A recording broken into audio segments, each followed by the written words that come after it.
listei três pontos sobre os quais eu gostaria de falar um pouco aqui, e vou tentar ficar nos 15 minutos, talvez passe um pouquinho.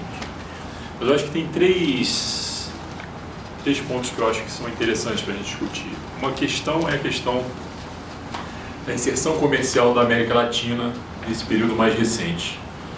E quando você olha os modelos de inserção da América Latina, você tem desde o período em que você, na verdade, não produz bens manufaturados aqui dentro, né? Então, digamos, a exportação de bens naturais, de commodities agrícolas e minerais, tem como objetivo poder importar os bens que você não produz, né?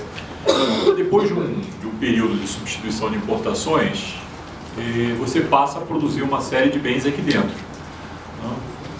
E aí você tem uma segunda explicação, que é um pouco o modelo do Celso Furtado, que ele vai dizer, bom, você continua tendo uma pressão sobre o balanço de pagamentos porque os mais ricos têm uma propensão a importar grandes. Então, na verdade, a pressão por bens importados decorre do fato de que os ricos querem importar bens tecnologicamente mais avançados, bens mais sofisticados, e daí pressiona o balanço de pagamentos, de modo que você, para fazer frente a essas importações, tem que, de outra maneira, exportar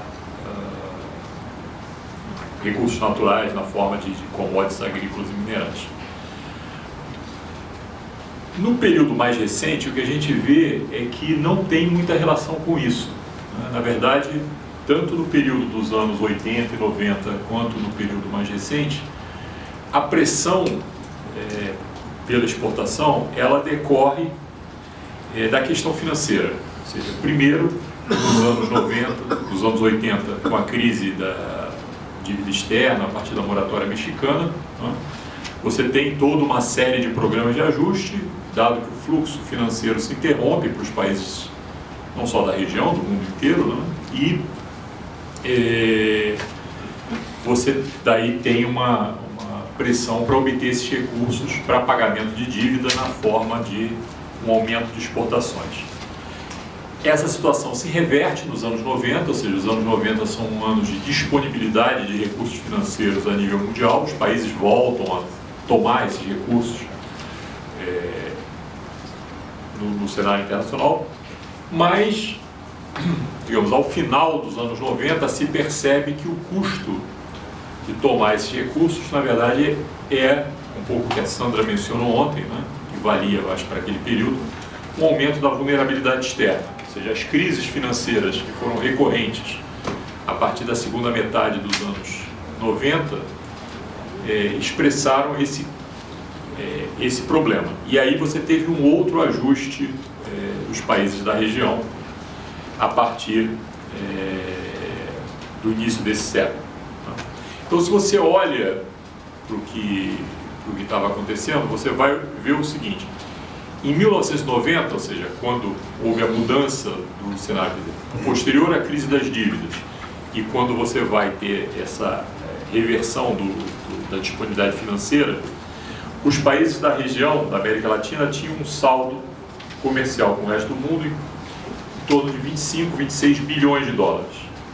Ou seja, o ajuste para pagamento da dívida externa levava a trabalhar com saldos dessa magnitude. Esses saldos se invertem, os dados são todos da CEPAL. Se você pegar, estou pegando o período de cada 5 anos, em 95 e 2000, você tem saldos negativos com o resto do mundo, ou seja, a região virou importadora. E isso, apesar dos fluxos de comércio estarem aumentando, quer dizer, a soma aí de importações e exportações ia aumentando, mas mesmo assim os países da região eram deficitários, né?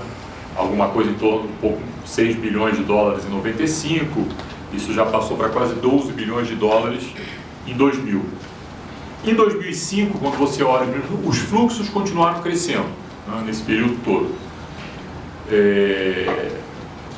Mas em 2005 já você tinha um saldo de quase 76 bilhões de dólares da região. Ou seja, o ajuste em função da vulnerabilidade externa levou a região a voltar a ser uma região exportadora. Qual a grande diferença dessas duas situações? Bom, é que aí no meio você teve o período de liberalização dos anos 90, né? Ou seja, o novo saldo ele é obtido nesse ambiente da liberalização comercial e financeira. Então, você pega, claro que essa situação é muito particular para o Brasil, mas você pega o saldo comercial de 90, o componente de bens industriais nesse saldo é muito maior do que quando você pega o saldo comercial de 2005. Ou seja, lá em 90, uma parte, no caso do Brasil isso é muito claro, né? do saldo comercial era o quê? Exportações de automóveis, né? E outros bens industriais. Em 2005 não. E aí você vai pegar as cadeias industriais existentes, ou elas foram destruídas, ou foram muito abertas. Né? Com a cadeia aberta, a cadeia produtiva aberta, o que acontece? Você olha o setor indústria, ele exporta muito, mas ele importa muito também. Não tem saldo, não existe saldo no setor industrial. Né? Aonde você obtém saldo comercial?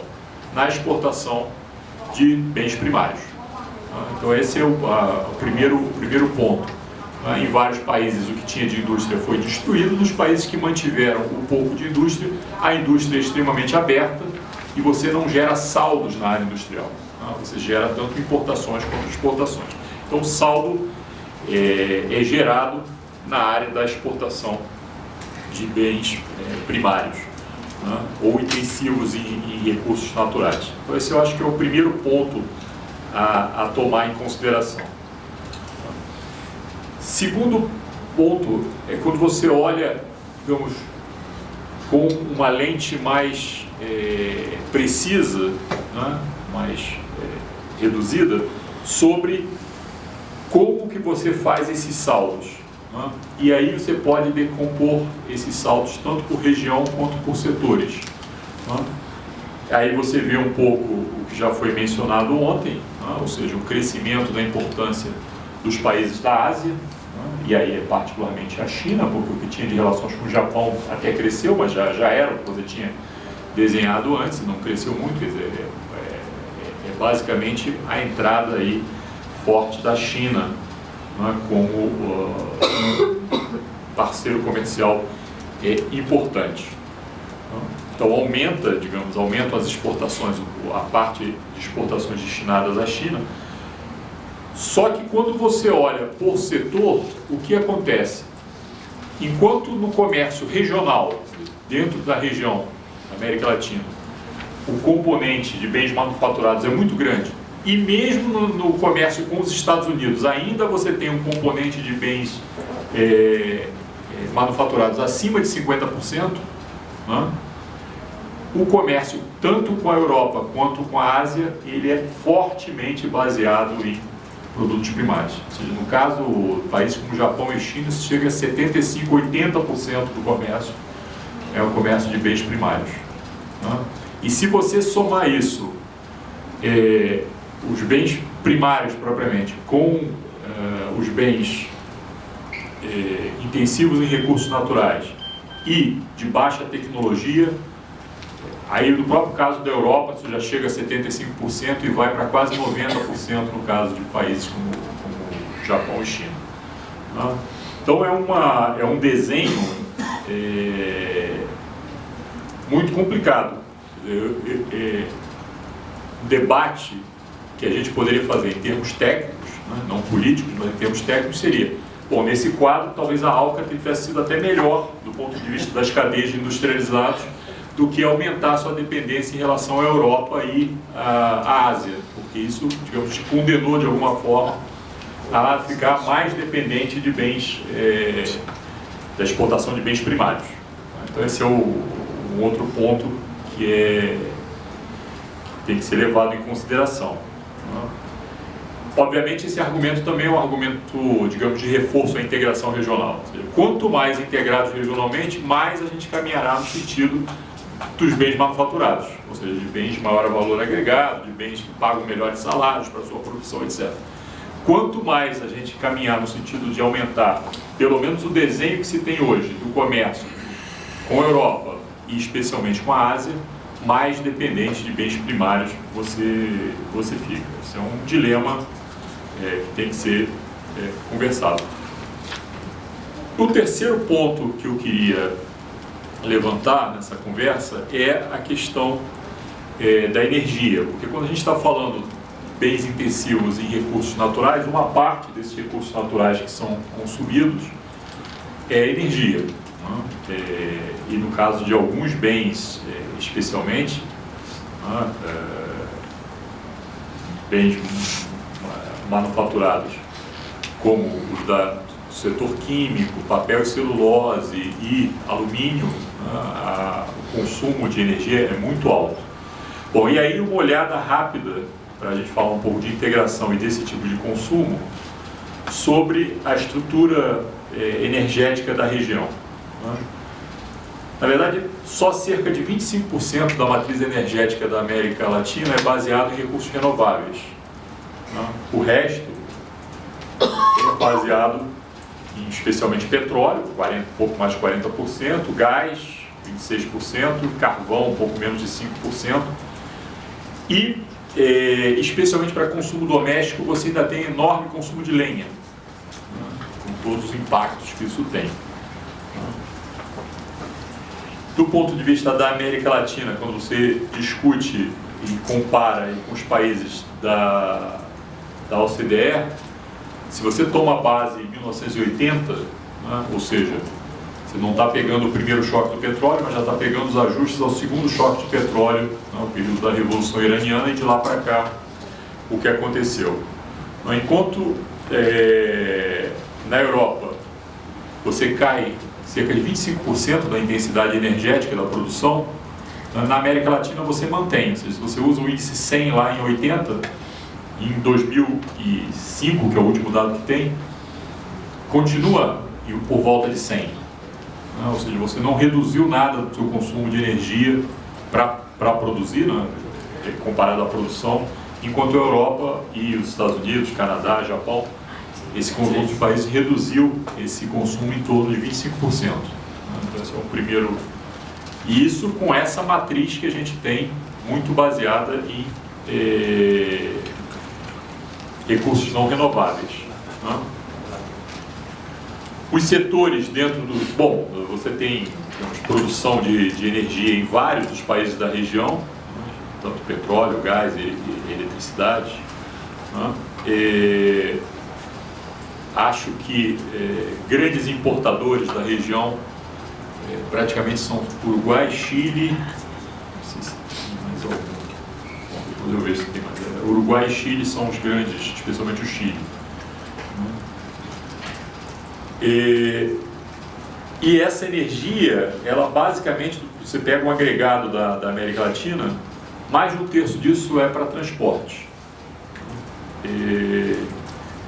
A indústria também cerca de um terço, 30%, né? E o consumo residencial é menos de 15%. Ou seja, quando a gente está falando, digamos, de um aumento de produção, isso está se destinando basicamente para transportes e indústria. A gente vê isso porque quando aqui dentro, né, quando você tem os projetos de energia, normalmente falam, porque está crescendo a renda, o consumo, mas o consumo residencial, na verdade, responde pouco por esse consumo. E, se tomar em consideração o consumo industrial, tem que se lembrar esse dado relativo ao OECD, a comparação com o OECD, ou seja, aqui você não teve os mecanismos de redução da intensidade energética que você teve em outros países. Tá? Se você decompõe isso pelas regiões, obviamente o setor de transporte ele é mais alto na América Central, no México chega a mais de 60%, o consumo de energia para transporte, na América Central em torno de 52% e na área do Cone Sul, que é que menos consome, menos de 30%. Em compensação, o setor industrial aí inverte, né? O Cone Sul, quase 40% do consumo energético é para a indústria, né? Focados especialmente em Brasil e Argentina, né? E você ainda tem um consumo para atividade agropecuária, né? Mas é muito pequeno. menos de 3,5%.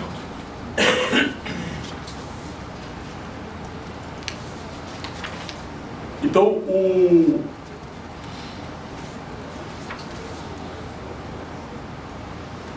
a estrutura de produção e de consumo de energia, ela é bastante discutível do ponto de vista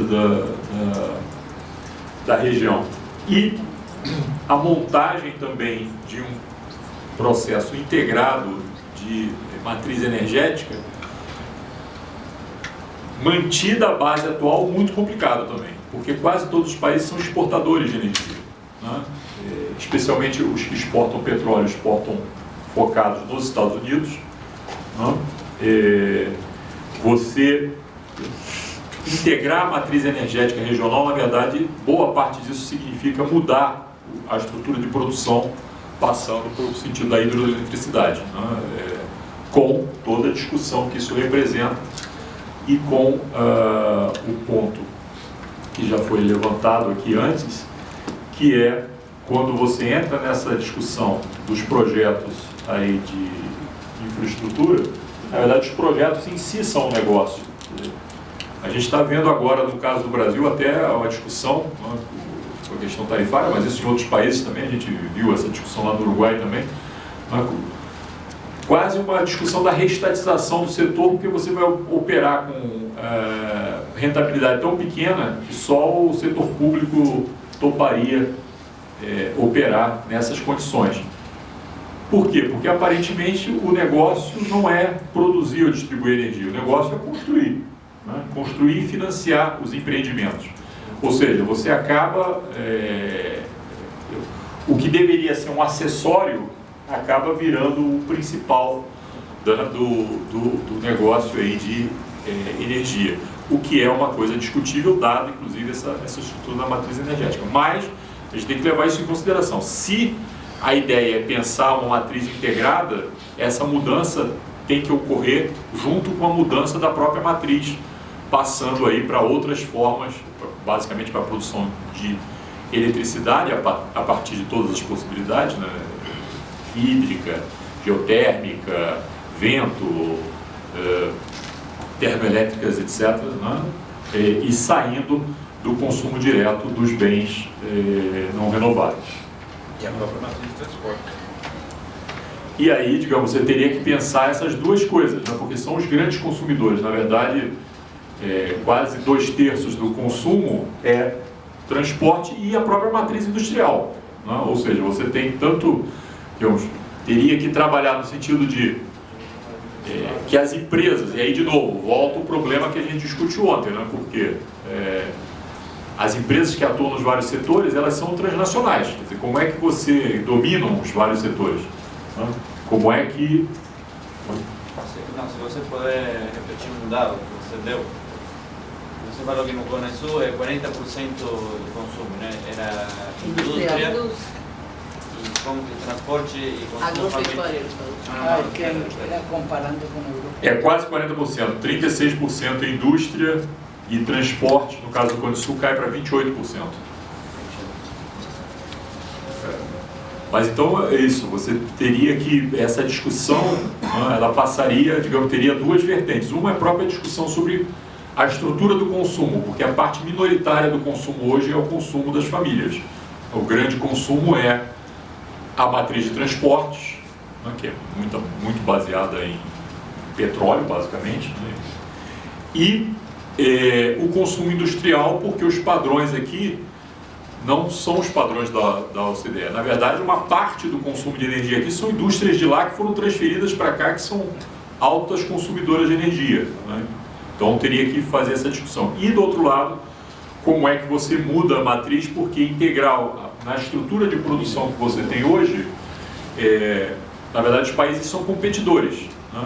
Tanto na produção de gás, como petróleo, etc. A gente está vendo agora, o caso clássico do Brasil, né? Você começa a produzir gás, para que vai te servir importar o gás da Bolívia, né, ou de outros lugares, se você virou um produtor de gás também. Isso está ocorrendo em quase todos os países da região. Então a mudança no sentido da integração energética passa também pela mudança da própria matriz energética. Ok? Acho que é isso. Obrigado.